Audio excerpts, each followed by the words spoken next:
درود رفقا. اگه بگم یه تیکه سینه مرغ و چند تا چیز ساده میشه یه غذای فوری درست کرد که هم طعمش محشر و هم خوشمزه، باور میکنین این غذای جدید یه ترکیب جادویی؟ پس تا آخر این ویدیو همراه من باش، چون قول میدم عاشق این غذا میشی.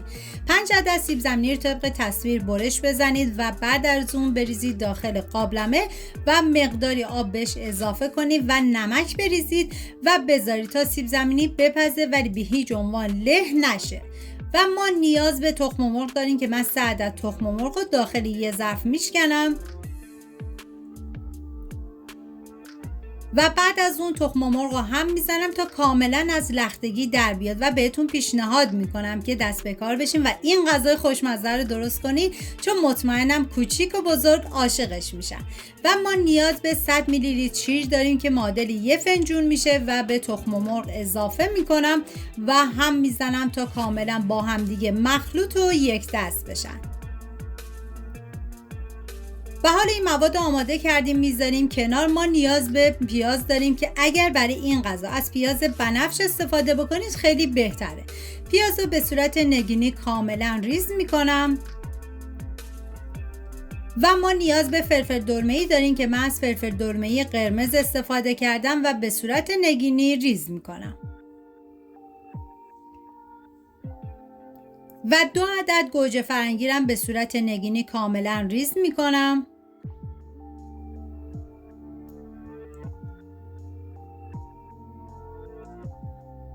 و ما نیاز به جعفری تازه داریم که من از یه دسته جعفری استفاده کردم و کاملا ریزشون میکنم. و ببینید برای این غذا ما نیاز به سینه مرغ داریم، ولی اگر سینه مرغ نداشتید میتونید کلا حذفش کنید، چون این غذا بدون سینه مرغ هم خیلی خوشمزه میشه. حالا من سینه مرغ رو کاملا ریز میکنم و 1 عدد هویج رو با دنده درشت کاملا رنده میکنم. و حالا داخل تابه من مقداری کمی کره حیوانی ریختم و بعد از اینکه داغ شد پیازهایی که ریز کردم و بهش اضافه میکنم.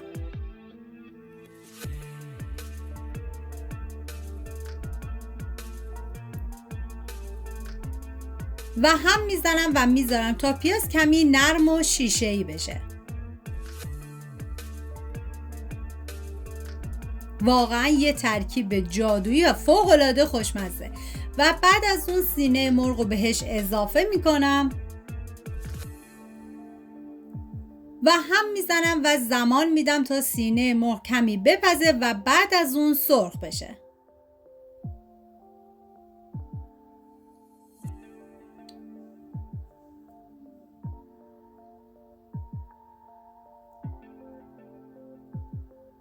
و بعد از اینکه دیگه سینه مرغ کاملا سرخ شد، حالا ادویه ها رو بهش اضافه میکنم که شامل نمک، پودر گشنیز،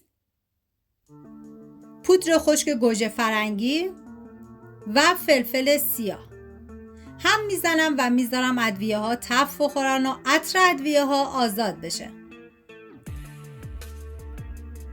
ببینید شما اگر پودر گوجه فرنگی خوش نداشتید میتونید از 1 قاشق غذاخوری رب استفاده بکنید. و حالا هویجی که رنده کرده بودم و به این مواد اضافه میکنم و هم میزنم تا کاملا با همدیگه مخلوط بشن.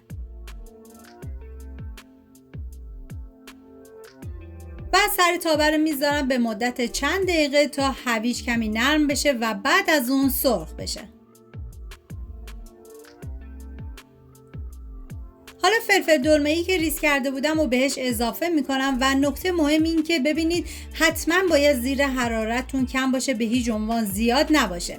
هم میزنم تا همه مواد با هم دیگه مخلوط بشن و میذارم به مدت 1 دقیقه فلفل دلمه‌ای هم کمی نرم بشه.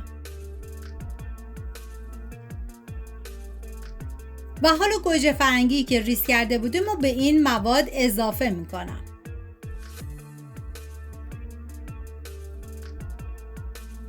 و میذارم به مدت 5 دقیقه این گوجه فرنگی هم کاملا سرخ بشه. و بعد از اون ما نیاز به پونه کوهی داریم که من از یک قاشق غذاخوری پونه کوهی استفاده کردم و به مواد اضافه میکنم و هم میزنم و میذارم یه تفت خیلی مختصری بخوره و بعد از اون دیگه زیر حرارت رو خاموش میکنم. ببینید حتما باید بذاریم موادتون سرد بشه و بعد از اون به مواد تخم مرغی ما اضافه میکنیم. حالا سیب زمینی ها کاملا پخته شدن، طبق تصویر برش بزنید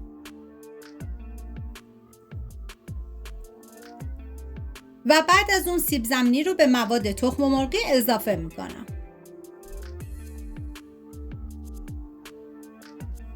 و ادویه ها که شامل نمک، پودر گشنیز و فلفل سیاه است بهش اضافه میکنم، هم میزنم تا همه مواد با هم دیگه مخلوط و یک دست بشن.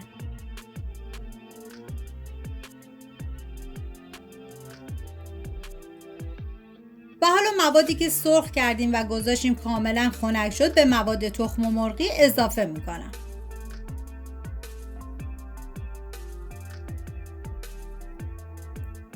و هم میزنم تا همه مواد با هم دیگه مخلوط بشن. و ما نیاز به 80 گرم آرد داریم که به این مواد اضافه میکنم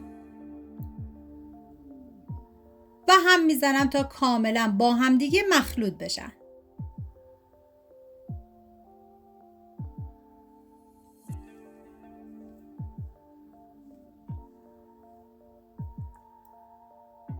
و 100 گرم پنیر پیتزا رو توی این مرحله به این مواد اضافه میکنم و جعفری تازه که خوردشون کرده بودیم و کاملا هم میزنم. ببینیم ما کلا برای این غذا نیاز به 130 گرم پنیر پیتزا داریم که 100 گرم شد توی این مرحله به مواد اضافه میکنم، الباقی رو تو مرحله آخر روی این موادمون میریزم. و حالا هر قالبی که میخواد بذارید داخل فر یا چرب کنید یا مثل من کاغذ روغنی بذارید و بعد مواد رو بریزید داخل و سطحش رو کاملا صاف کنید و بعد از اون باید بذارید داخل فری که از قبل گرم شده با دمای 190 درجه به مدت 35 دقیقه. حالا من پنیر پیتزا رو میریزم روش و بعد از اون میذارم داخل فر. اگر این ویدیو به دلتون نشست و تونستم یه غذای خوشمزه بهتون یاد بدم لطفاً لایک یادتون نره و اگر هنوز عضو کانالم نشدید سابسکرایب کنید و دیگه من زمان میدم تا این غذای خوشمزه‌مون آماده بشه. اینم از غذای خوشمزه ما، امیدوارم درست کنید و در کنار خانواده از خوردنش لذت ببرید. تا یه خوشمزه دیگر، بدرود.